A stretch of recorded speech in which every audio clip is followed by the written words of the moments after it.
প্রায় মানুষ কথায় কথায় বলে যে আল্লাহ রসুলকে সৃষ্টি না করা হলে কিছুই সৃষ্টি করা হতো না। শুনেছেন নাকি শুনেন নাই?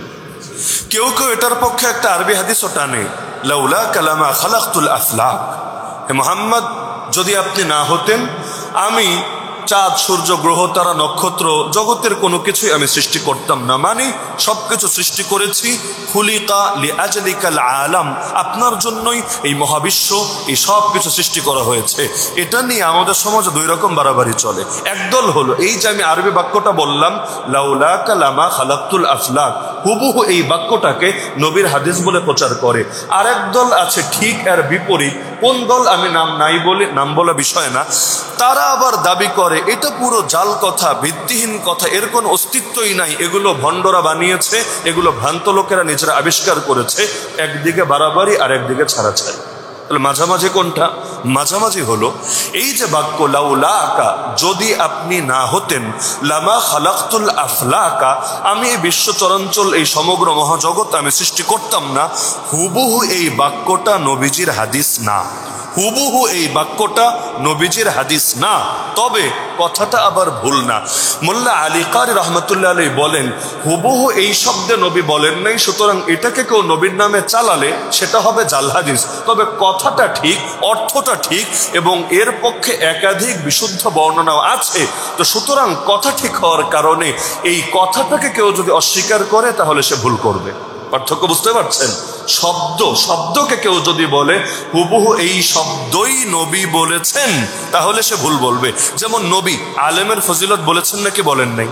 আল উলামা ওয়ারাসাতুল আম্বিয়া কত জায়গায় বলেছেন। যেমন এটাই ধরেন যে আলেমরা নবীদের ওয়ারিস, কিন্তু আমার নাম নিয়ে কি আমার রাসূল কোন হাদিস বলেছেন যে আলী হাসান উসামা সে হলো নবীর ওয়ারিস? এরকম আলাদা কোন স্পেসিফিক হাদিস আছে? নাই। আমি এখন নিজের ফুডানি বয়ান করার জন্য শুরু করে দিলাম যে নবী আমার নাম নিয়ে বলেছেন যে আমি হলাম নবীর ওয়ারিস। তাহলে এটা নবীর নামে গলত কথা হবে কিনা?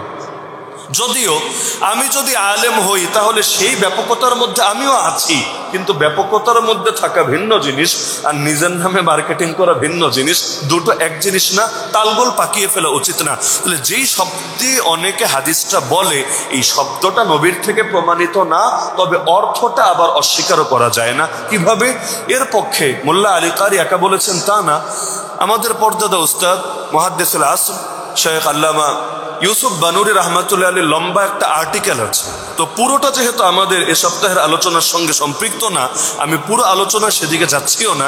তিনি অনেকগুলো বর্ণনা এনে দেখিয়েছেন যে এই বর্ণনা, এই বর্ণনা, এই বর্ণনা, এই সবগুলো বর্ণনার আলোকে প্রমাণিত হয় এই কথাটা মোটেও অস্বীকার করা যায় না। যেমন তিনি একটা বর্ণনা দেখিয়েছেন বিখ্যাত সাহাবী সর্বযুগের সর্বশ্রেষ্ঠ মুফাসসির আব্দুল্লাহ বিন আব্বাস রাদিয়াল্লাহু আনহুমার একটা বর্ণনা, যেখানে আছে আল্লাহ তাআলা ওহী পাঠালেন ঈসা নবীর কাছে যে হে ঈসা শোনো, তুমি নিজেও মুহাম্মাদের উপর ঈমান আনো আর মুহাম্মাদকে পেয়ে যাবে, তার উপর যাতে তোরা অবশ্যই ঈমান আনে। এরপর বলা হয়েছে লাউলা মুহাম্মদ মা খালাকতু আদম ওয়া লাউলা মুহাম্মদ মা খালাকতুল জান্নাতা ওয়ান নার, যদি মুহাম্মদ না হতো আমি আদমকে সৃষ্টি করতাম না, যদি মুহাম্মদ না হতো আমি জান্নাত বা জাহান্নাম সৃষ্টি করতাম না।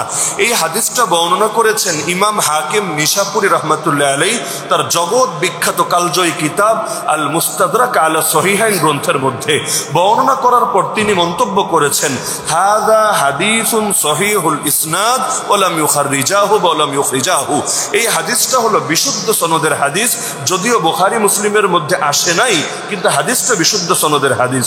তার সঙ্গে একজন ইমাম যাহাবী দ্বিমত করেছেন, কিন্তু আরো বহু ইমাম বলেছেন না, ইমাম হাকিমের বক্তব্যটাই সঠিক। ইমাম তাকিউদ্দিন সুবকি, যারা পড়ালেখা করেছেন নামটার সঙ্গে পরিচিত থাকার কথা, ইমাম তাকিউদ্দিন সুবকি তার এক কিতাব আছে শিফাউস সিকাম।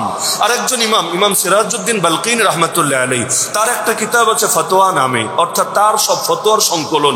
এখানে স্পষ্ট তারা উভয়ে মন্তব্য করেছেন এই বর্ণনাটা সহিহ এবং এটার হুকুম হলো মারফুয়ে হুকমি, মানে আল্লাহ রাসূল থেকেই এটা বর্ণিত। যদি আব্দুল্লাহ বিন আব্বাস ডাইরেক্ট নবীর নামে বলে নাই, কিন্তু এমন কথা নিজের থেকে বানিয়ে বলা যায় না। তো মূলনীতি হলো সাহাবী যদি এমন কোনো কথা বলে যেটা নিজের গবেষণা দিয়ে বলা সম্ভব না, তাহলে সেটাকে বিবেচনা করতে হয় এটা নবীরই কথা, কারণ সাহাবীরা প্রত্যেকেই গ্রহণযোগ্য, তারা কখনো ফালতু কথা বলতো না। ফামিসলুহু লা ইউকালু রাইয়ান ফাহুকমুহু আর-রাফউ, এটা হলো তার বাক্য।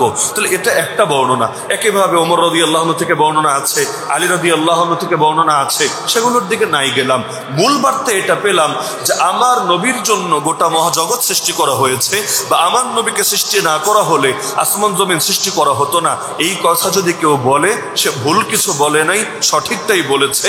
যারা অস্বীকার করে তারা একটা বর্ণনা শব্দ দেখেই খালি অস্বীকার করে, কিন্তু ইমামরা স্পষ্ট করে গিয়েছেন যে না, বর্ণনায় যেই শব্দটা সমাজের লোকেরা বলে ওই শব্দটা যদিও প্রমাণিত না, তবে শব্দ প্রমাণিত না হওয়ার মানে এটা না যে বিষয়টাও প্রমাণিত না।